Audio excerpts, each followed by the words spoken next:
If you need to schedule a Zoom meeting, such as a board meeting or a training session, once you've logged into the Zoom client, you would come and select Schedule and give it a name.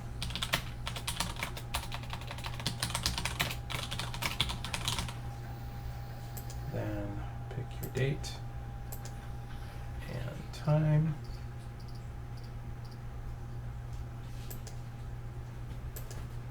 Total duration of the meeting. And meeting ID, if you generate automatically, it will be unique to that meeting. If you use personal ID, it will be in your own personal room.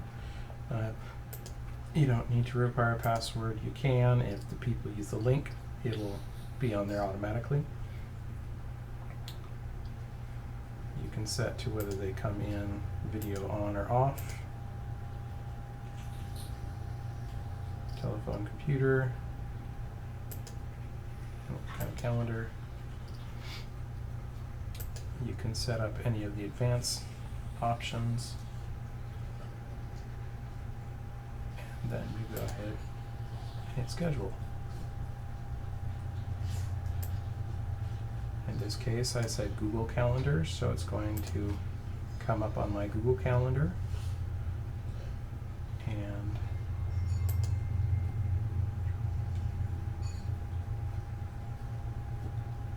it will show up on my Google Calendar. Now it has all the web meeting information, and from here I can add whoever needs to be at that meeting. And then by saving that meeting, it will send out the invites to everybody and will show up on your calendar. Now, when it comes up, all the people will need to do to access the meeting is click on the web link, and that will log them into the Zoom meeting. And that is all you need to do to schedule a Zoom call meeting.